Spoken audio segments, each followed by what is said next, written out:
Sabe aquela empresa que mesmo quando ela acaba dando uma pequena escorregada, ainda assim ela te entrega um bom resultado? Pois é, esse foi o caso de Copel. Nos últimos 6 meses teve a sua cotação em queda de quase 20%. E aí fica a pergunta, será que é um bom momento para você investir ou não?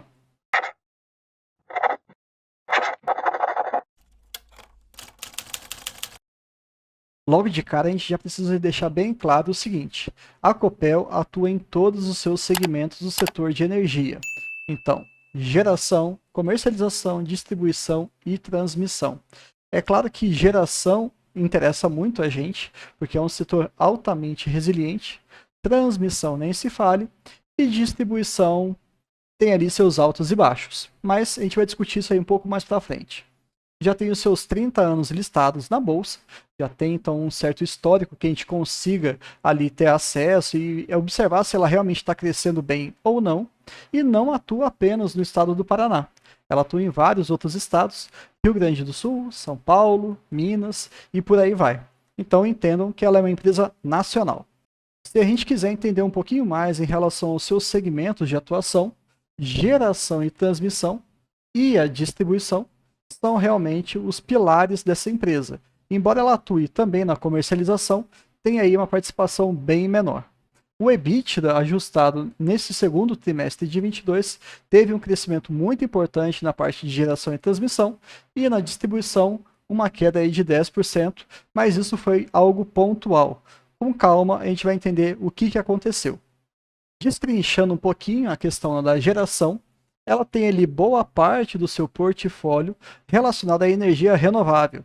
E a gente está vendo lá na Europa o que acontece quando você não tem esse tipo de exposição em relação a ser renovável ou não. Mas a grande parte realmente está ali exposta à geração hídrica. E aqui já fica a minha primeira crítica em relação à empresa. Quando a gente olha o portfólio dela, mais de 80% do seu portfólio sendo dependente da origem hídrica, pode ser um excelente negócio quando a gente olha aqui para o Brasil, já que nós temos aí muitos recursos hídricos, mas ao mesmo tempo pode ser muito ruim. Tivemos recentemente uma crise e isso afetou todas as empresas do setor de geração, incluindo a própria Copel e também a AS Brasil. Se vocês quiserem entender um pouquinho mais de como é que está o projeto dessa empresa, como é que ela está se posicionando no mercado e a sua diversificação, eu vou deixar aqui em cima o card sobre a AS Brasil.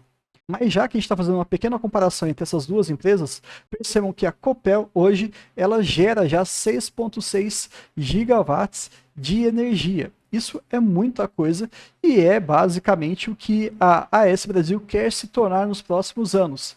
Então, primeiro ponto aqui, a Copel na geração é maior do que a AS Brasil. Outro ponto muito importante que eu acho que vale a pena a gente falar é que o projeto da AS Brasil é que ela fique 40% exposta à energia de origem hídrica e os outros 60% em eólica e solar. Ela não trabalha com origem não renovável. A Copel, mesmo que seja pouco, ali por volta dos seus 6%, ela tem uma exposição à energia de origem térmica. Esse gráfico aqui é basicamente para a gente mostrar como é que funciona a Copel em si. Ela tem as suas subsidiárias, geração e transmissão, distribuição, serviços e o próprio Mercado Livre. Tudo que tiver em laranja aqui é relacionado à geração, então boa parte dos seus negócios. A transmissão está em cinza, alguns, e os outros realmente têm uma relevância muito pequena em relação à empresa.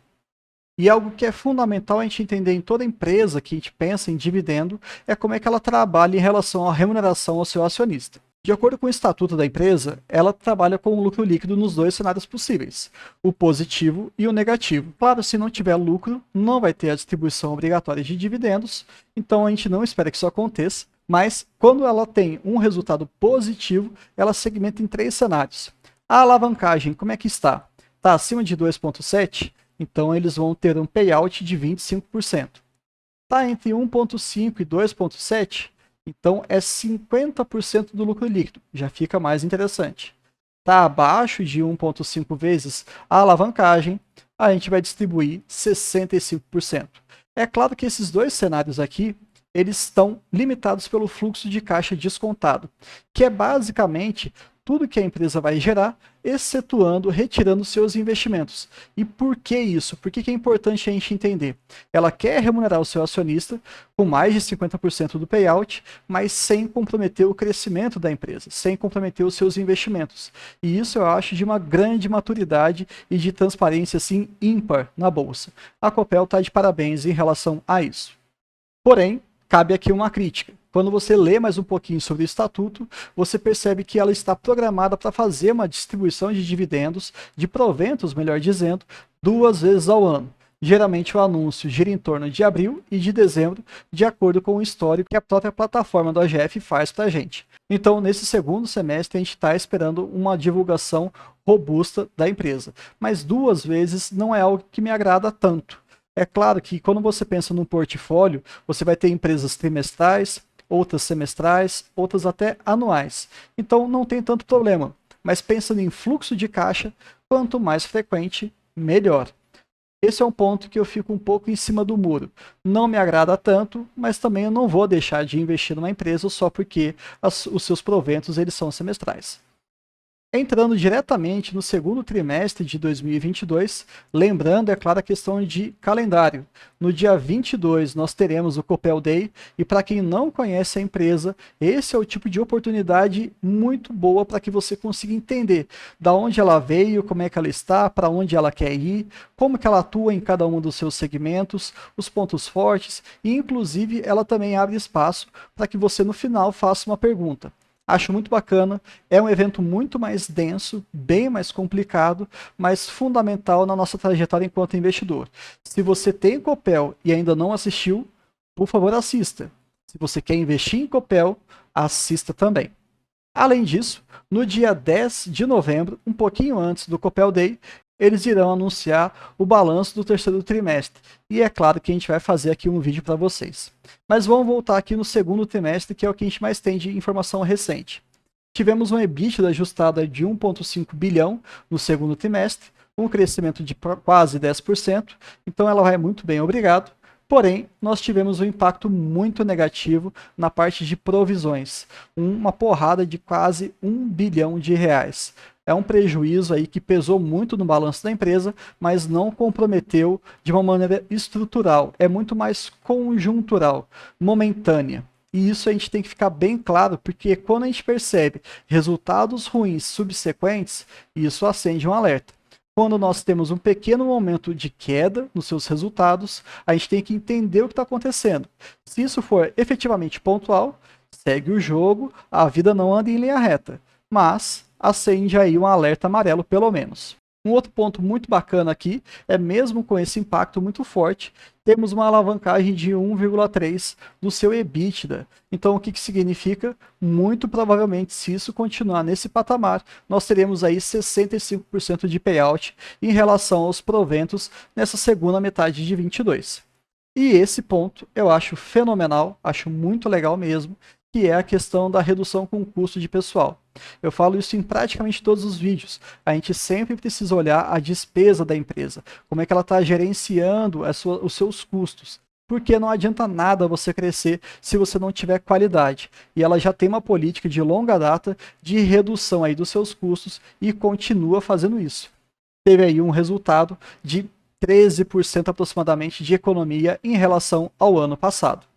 Indo direto aqui ao resultado que mais nos interessa, que é o EBITDA ajustado, a capacidade operacional da empresa, ela teve um crescimento aí, comparando o acumulado de 21 para 22, de mais ou menos 10%, e também trimestre a trimestre, quase 10%. O lucro líquido, infelizmente, teve uma queda de 16%, mas muito por conta desse provisionamento em relação a alguns impostos, PIS e COFINS. De novo, é um aspecto pontual. Mas será que mesmo assim ela parou de investir? Mesmo com esse pequeno tropeço, ela não continuou crescendo? Se a gente for olhar aqui o programa de investimentos, e também eles estão de parabéns em relação a isso, eles deixam muito claro como é que eles querem fazer os seus investimentos. Foi previsto para o ano de 2022 algo na casa de 2 bilhões de reais, sendo que 80% seria na parte de distribuição e algo próximo a 20% na parte de geração e transmissão. Muito embora, recentemente, nós tivemos aí uma notícia muito boa falando sobre um investimento muito forte em uma aquisição da empresa, que vai fazer com que esse investimento total de 2022 suba tranquilamente aí para cima dos seus 3,5, 4 bilhões. Mas, dentro do planejado, eles já estão atingindo a meta e até superando a meta. Quando a gente atingir a meta, nós dobramos a meta. Isso é importante, porque se estivesse caindo, a gente também ficaria um pouco atento. Mas se comprometeu a fazer isso e está fazendo, ponto positivo. Se a gente for olhar a questão da sua redução de pessoal, é incrível que em 2017 eles tinham mais de 8 mil funcionários. Ali por volta de 2019 já estavam com quase 7 mil, um pouquinho mais do que isso, e hoje eles estão abaixo de 6 mil funcionários. Aí qual que é a conclusão desse cenário? Essa redução do pessoal de quase 30%, o que efetivamente significa para o investidor? Uma quantidade menor de pessoas trazendo um resultado da empresa cada vez maior. Isso mostra que a empresa está mais eficiente. E esse é um ponto também que você sempre tem que ficar atento. Qual é a eficiência da empresa? Ela está queimando dinheiro ou ela está efetivamente investindo?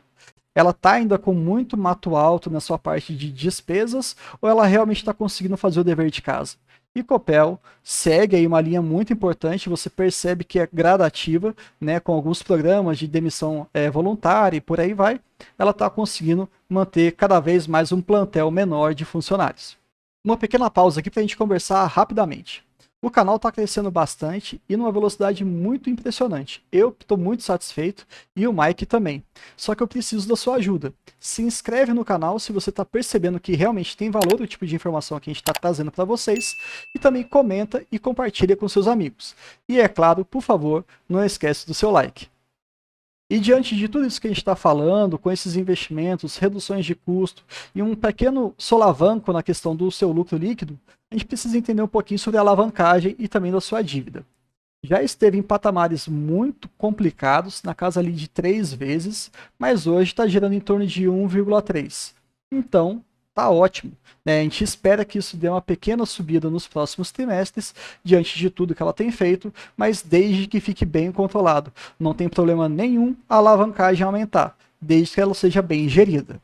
Agora, uma outra crítica que eu faço para a empresa é em relação ao seu plano de amortização. Embora ela tenha um prazo médio aí de quase 4 anos e um custo médio de 9%, que não está tão ruim assim, a gente percebe que no curto prazo ela tem aí uma quantidade importante para quitar das suas, entre aspas, parcelas da sua dívida, da sua amortização.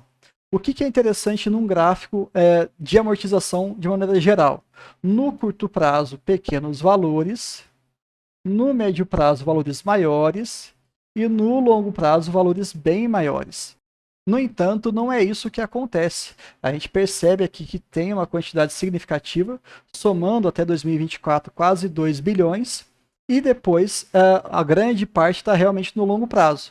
Mas isso aqui poderia ser uma crescente dessa maneira. Não está ruim, mas a gente tem que ficar atento em relação a isso.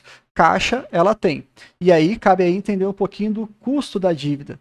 Se ela consegue deixar esse caixa rendendo ali a uma renda fixa com um valor superior, não compensa pagar essas suas dívidas de uma maneira antecipada.